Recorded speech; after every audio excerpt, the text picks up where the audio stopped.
I let my sister believe her husband was dead, just so I could be her only comfort. But when mysterious peonies started appearing on our doorstep, I discovered her dark secret and the shocking truth about their marriage that changed everything forever. The hospital called at 2:37 a.m., and Lena's hands shook so violently the phone clattered to the kitchen tiles. I picked it up, my throat already tightening. Car accident, critical condition, Cole Robertson. The tiles felt cold under my bare feet as I turned to her. She was clutching the edge of the counter, her knuckles white as bone. He didn't make it, I said. The lie tasted bitter, like aspirin dissolving on my tongue. She didn't scream, just folded like paper, her knees hitting the floor with a crack. I caught her before her head struck the fridge.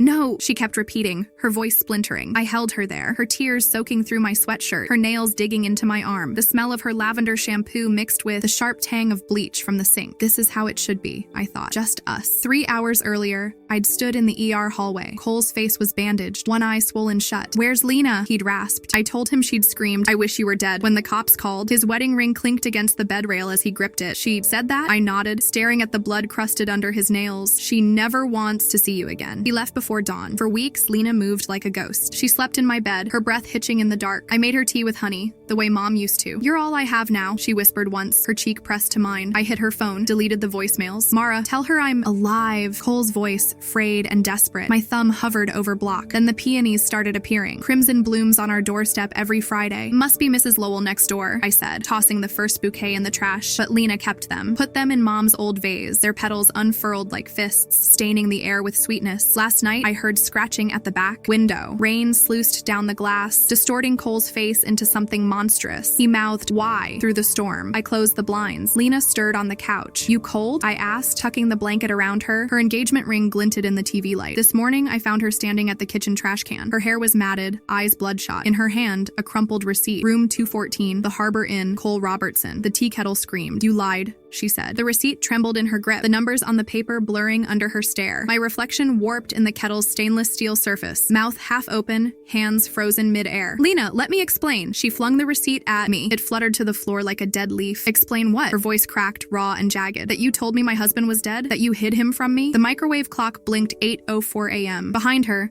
the peonies on the windowsill sagged, petals falling onto the counter. I reached for her wrist. "He left you. That night at the hospital," she yanked away. "You were there. You talked to him." Her eyes narrowed, the way they did when we were kids, and she caught me stealing her Barbies. "What did you say to him, Mara?" The lie coiled in my chest, hot and slick. "I told you. He didn't want to stay." "Bullshit." She kicked the trash can, sending coffee grounds spilling across the tiles. "You've been erasing him. The texts, the flowers. The flowers were me." The words burst out, sharp and sudden. Her breath hitched. I pressed on, softer. "I wanted you to feel loved, to move on." For a heartbeat, she wavered. Then her laugh cut through the room, a bitter, broken sound. "Move on? To what? To you?" She backed toward the hallway, her sock catching on a warped floorboard. "You've always done this, even when we were kids, breaking my toys so I'd play with you instead." The memory hit like a slap. Her 6th birthday. A porcelain doll shattered on the driveway. "Oops," I'd said, hiding the hammer behind my back. The doorbell rang. Lena froze. Cole's shadow loomed through the frosted glass. Broad shoulders, head bowed. My pulse thrummed in my ears. "Don't open it," I begged silently. "Stay with me." She turned the knob. Cold air rushed in, carrying the scent of gasoline and wet asphalt. Cole stood there, a bouquet of peonies dripping rainwater onto the welcome mat. His left arm hung in a sling, a fresh scar cutting through his eyebrow. "Lena," he whispered. She didn't hug him, didn't cry, just stared at his face like she was memorizing it. "You're alive," she said flatly. He glanced at me, eyes dark. "I tried to call. Every day. Mara said you lied," Lena finished, still staring at him. "Yeah, she's good at that." Cole stepped forward, flowers crinkling in his fist. "Let me explain. That night, after the accident—" "No." Lena held up a hand. She looked at me then, really looked, and something in her face hardened. "Give me my ring." I clutched the sink. "What?" "My wedding ring. You've been wearing it." My left hand flew to my neckline, where the chain hid under my shirt. The gold band hung heavy, still warm, from my skin. Lena's eyes tracked the movement. "Take it off," she said. Cole made a choked noise. "Lena, wait, now." The chain snapped easily. I dropped the ring into her palm, the metal clicking like a bullet casing. She slid it onto her finger, the diamond catching the gray. Morning light. Then she walked past Cole,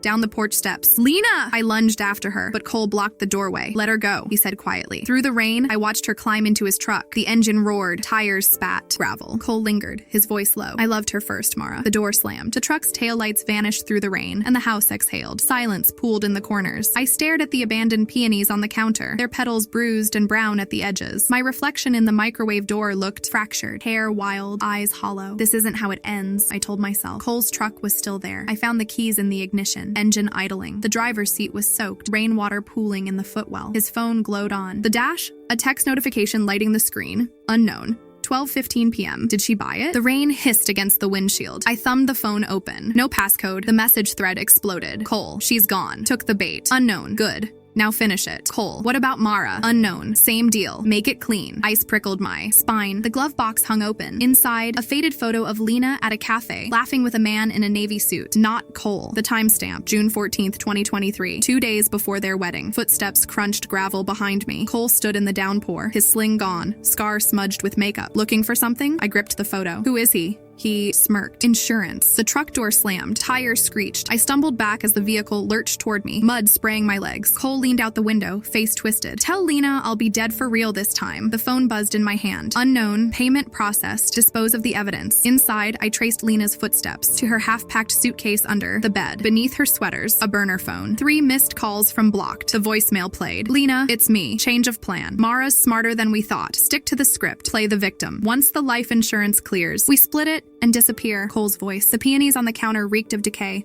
I ripped them apart. Nestled in the stems, a tiny recorder. You're all I have now. Lena's voice crooned from the device. Once the money's ours, we'll blame Mara for everything. The back door creaked. Lena stood in the doorway, dry and calm, her wedding ring back on. You shouldn't have touched the flowers. Lena's heels clicked against the linoleum as she stepped inside, the storm howling behind her. She smoothed her hair, still perfectly curled, and smiled. The same smile she'd given Cole at the altar. You always were too curious, she said, plucking the recorder from my hand. My back hit the counter, the edge digging into my hips. The life insurance. You faked his death to cash in. Our death, she corrected, tapping the burner phone against her palm. A car accident so tragic, the police assumed we were both gone. But Cole's body was never found, remember? Her laugh was velvet. Cold. 20 million split 2 ways. Would have been 3, but she shrugged. The photo from Cole's glove box fluttered to the floor. Lena scooped it up, tracing the man's face. Meet Adrian, my real fiancé. Cole was just a prop. My throat tightened. You were never going to marry him. Oh, I did. She slid the photo into her pocket. But vows don't pay offshore accounts. Cole knew the deal. Play the grieving widower, let me disappear with Adrian. Then he'd join us after the payout. Her eyes flicked to the door. But you ruined it. Always clinging, needing to save me. Rain lashed the windows. I gripped the peony stems, thorns biting my palms. So you made me the villain. Insurance fraud needs a fall guy. She leaned in. Lavender and betrayal sharpened my nostrils. Your fingerprints are on every lie. The fake flowers, the blocked calls, even the ring you stole. A siren wailed in the distance. Lena's smile widened. Cole's filing the police report now. How you manipulated me, faked his death, then killed me when I found out. The room tilted. They'll never believe, they'll want to. She pressed a cold blade into my hand. Mom's kitchen knife. Because in 10 minutes, I'll be gone. And you'll be here, covered in my blood, screaming about how I deserved it. The sirens grew louder. I lunged for the burner phone. Lena grabbed my wrist, her nails drawing blood. We crashed into the fridge, family photos raining down. Mom's face stared up from the floor.